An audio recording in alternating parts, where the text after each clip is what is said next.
세계에서 가장 오래된 산업 중 하나가 바로 건설업이잖아요. 근데 이 산업에는 진짜 고질적인 문제가 하나 있습니다. 바로 임금 문제죠. 이 해묵은 문제가 AI랑 블록체인, 그러니까 세상에서 가장 새로운 기술과 만났을 때 과연 어떤 일이 벌어질까요? 이 낡은 시스템을 진짜 확 뒤집을 수 있을지 오늘 그 혁신의 한복판으로 한번 들어가 보죠. 45일. 딱 이 숫자만 보면 이게 뭘까 싶으시죠? 이게 바로 건설 현장에서 일하는 분들이 땀 흘려 번 돈을 받기까지 기다려야 하는 평균 시간입니다. 평균이요? 와, 한 달하고도 보름을 더 기다려야 하는 거죠. 모든 문제는 바로 이 말도 안 되는 기다림에서부터 시작됩니다. 그러니까 이 45일이라는 게 그냥 숫자가 아닌 거예요. 실제로 임시직 건설 근로자 10명 중 7명이 월급이 언제 들어올지 몰라서 불안하다고 해요. 상상만 해도 답답하죠? 이 막막함, 이 고통, 이게 바로 오늘 우리가 파고들 이야기의 진짜 시작점입니다. 자, 그래서 오늘 이 문제를 어떻게 풀어볼 거냐면요. 크게 5단계로 나눠서 한번 살펴볼게요.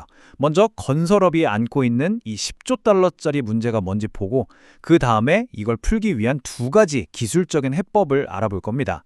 그리고 세 번째로 스테이블 코인이라는 게 어떻게 지급 혁명을 일으키는지 또 이게 법적으로는 괜찮은 건지 그 회색지대 전략도 한번 들여다볼 거고요. 마지막으로는 이 모든 걸 통해서 어떤 새로운 금융 생태계를 만들려고 하는지 그 큰 그림까지 그려보겠습니다.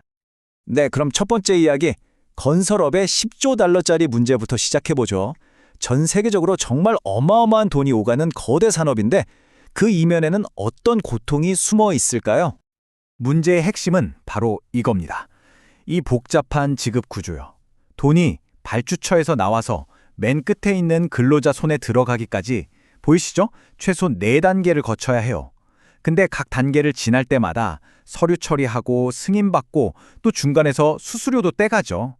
45일이 걸리는 이유가 바로 여기에 있는 겁니다. 한마디로 돈의 흐름이 꽉 막혀 있는 거예요. 이 꽉 막힌 구조가 결국 3가지 큰 고통을 만들어냅니다. 첫 번째는 인력난이에요.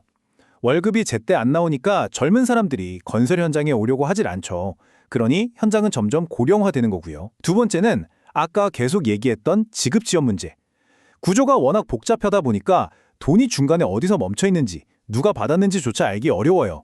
그리고 마지막으로 외국인 근로자분들 문제인데요. 힘들게 번 돈을 고향에 보내려고 하면 그 돈의 5에서 7%나 되는 돈을 송금 수수료로 내야 한다는 겁니다. 자, 그럼 이 오래되고 거대한 문제를 대체 어떻게 해결할 수 있을까요? 여기서 바로 2가지 기술, 인공지능과 블록체인이 딱 등장합니다. 이 둘이 어떻게 이 낡은 시스템을 완전히 새로 자른지 한번 보시죠. 첫 번째 단계는 AI를 활용하는 겁니다. 이게 뭐냐면 건설 도면을 AI한테 보여주면 얘가 순식간에 분석을 해요. 아, 여기엔 어떤 기술이 필요하고 인력은 몇 명, 기간은 얼마나 걸리겠구나. 그리고는 15만 명이나 되는 인력 데이터베이스랑 비교해서 최적의 팀을 딱 5분 만에 찾아주는 거죠. 실제로 이 기술만으로도 재시공률은 15%, 비용을 10%나 줄였다고 합니다. 근데 막상 현장에 가보니까 사람들이 이런 얘기를 하는 거예요. 인력 찾아주는 건 너무 좋은데 정작 돈이 제때 안 들어와요. 아, 여기서 진짜 문제가 뭔지 딱 드러난 거죠. 사람을 효율적으로 배치하는 것만으로는 부족하다. 근본적으로 이 돈의 흐름을 해결해야 한다. 이걸 깨닫고 나서 블록체인을 이용한 급여 시스템으로 방향을 확 틀게 된 겁니다. 이 새로운 방식이 가져올 변화는 정말 혁명적이라고 할 수밖에 없습니다. 45일 걸리던 지급이 단 하루 만에 끝나요. 누가 돈을 받았는지 깜깜했던 거래는 이제 누구나 볼 수 있는 투명한 블록체인 장부에 기록되고요. 중간에서 돈 떼먹고 분쟁이 생길 일도 없어지죠. 심지어 이 모든 걸 처리하는 행정 비용까지 70%나 줄어듭니다. 이건 완전히 다른 세상이 열리는 거죠. 자, 그렇다면 이 혁명의 심장, 그 중심에는 과연 뭐가 있을까요? 바로 스테이블 코인입니다. 아마 암호화폐라고 하면 가격이 막 오르락내리락 하는 것 때문에 좀 불안하게 생각하실 수도 있는데 이 스테이블 코인은 얘기가 좀 다릅니다. 스테이블 코인이 뭐냐면요. 미국 달러 같은 실제 돈에 그 가치가 1대1로 딱 묶여있는 디지털 화폐예요. 그래서 이름처럼 가격이 안정적인 스테이블인 거죠. 그냥 인터넷에서 쓰는 디지털 달러다 이렇게 생각하시면 제일 쉽습니다. 이 스테이블 코인의 진짜 위력은 특히 해외 송금할 때 드러납니다. 보통 은행 통해서 해외로 돈 보내면 수수료가 평균 6% 정도 되거든요. 그런데 이 새로운 방식을 쓰면요, 수수료가 1% 아래로 뚝 떨어집니다. 무려 80% 이상을 아낄 수 있는 거예요. 이 5% 넘는 수수료 차이가요, 어떤 근로자에게는 반나절 동안 땀 흘려 반 돈입니다. 기술이 그냥 일만 편하게 해주는 게 아니라 한 사람의 소중한 노동의 대가를 고스란히 지켜주는 것. 와, 이건 정말 의미 있는 변화 아닌가요? 근데 여기서 당연히 이런 질문이 나오겠죠.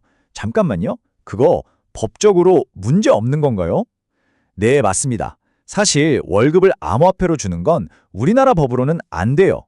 그래서 이들이 선택한 방법은 법을 어기는 게 아니라 아주 영리하게 법을 지키면서 돌아가는 전략입니다. 네, 바로 이 질문이죠. 월급을 암호화폐로 지급한다. 과연 법적으로 괜찮을까요? 결론부터 말씀드리면 아니요. 불법입니다. 우리나라 근로기준법을 보면 임금은 반드시 원화로 근로자에게 직접 주라고 딱 정해져 있거든요. 그러니까 이 법을 어기지 않으면서 혁신을 만들어내는 게 이들의 핵심 과제인 셈이죠. 그래서 이 법을 어떻게 영리하게 피해가는지 그 세 가지 전략을 한번 보시죠. 첫 번째가 페이롤 파킹이라는 건데요. 회사 내부에서는 스테이블 코인으로 돈을 관리해요. 하지만 근로자 통장에 돈을 쏴줄 땐 법에 따라서 원화로 딱 보내주는 겁니다. 이러면 법을 완벽하게 지키는 거죠. 두 번째는 송금 서비스를 활용하는 거예요. 근로자는 일단 원화로 월급을 받아요. 그 다음에 본인이 원하면 앱 안에서 해외 송금이라는 다른 서비스를 이용해서 이걸 스테이블 코인으로 바꿔서 보내는 거죠. 이건 월급 지급이 아니라 별도의 환전 서비스니까 법에 걸리지 않아요. 그리고 마지막으로 가장 확실한 방법. 애초에 근로기준법 적용 대상이 아닌 기업들, 그러니까 원청사랑 하청사 사이에 돈을 주고받을 때 이 시스템을 먼저 쓰는 겁니다. 바로 이 전략들이 합쳐져서 이들의 목표가 단순히 편리한 급여 관리 앱을 만드는 게 아니라는 걸 보여줍니다. 이들의 진짜 목표는 건설 산업 전체의 금융 시스템, 즉 인프라를 새로 까는 거대한 비전으로 이어지는 거죠. 이 로드맵을 보면 이들의 야망이 어느 정도인지 짐작이 갑니다. 일단 첫 1년 동안은 외국인 근로자 송금처럼 확실하게 먹히는 기능으로 사용자들을 모아요. 그 다음 3년까지는 하청업체들을 이 시스템 안으로 끌어들여서 생태계를 넓히고요. 그리고 3년이 지나면 근로자들이 받을 월급을 담보로 새로운 금융상품을 만드는 단계까지 나아갑니다. 말 그대로 건설업의 금융 허브가 되겠다는 거죠. 수익 모델도 아주 영리해요. 물론 소프트웨어 사용료, 즉 SaaS 구독료로 22% 정도의 수익을 내요. 하지만 이건 기본이고요. 진짜 핵심은 따로 있습니다. 바로 송금이나 기업 간 결제에서 나오는 금융거래 수수료. 이게 무려 56%를 차지해요. 결국 돈이 흐르는 길목을 딱 잡고 거기서 수익을 내겠다는 거죠. 이게 바로 플랫폼 비즈니스의 진짜 힘입니다. 오늘 우리는 건설업이라는 정말 오래된 산업이 디지털 기술과 만나서 어떻게 바뀌고 있는지 그 과정을 쭉 따라와 봤습니다. 이 모든 변화를 보면서 마지막으로 이런 질문을 던져보고 싶네요. 세계에서 가장 오래된 산업 중 하나가 세상에서 가장 새로운 돈으로 움직이기 시작한다면 과연 어떤 미래가 펼쳐질까요? 어쩌면 그 미래는 이미 우리 눈앞에서 시작되고 있는지도 모릅니다.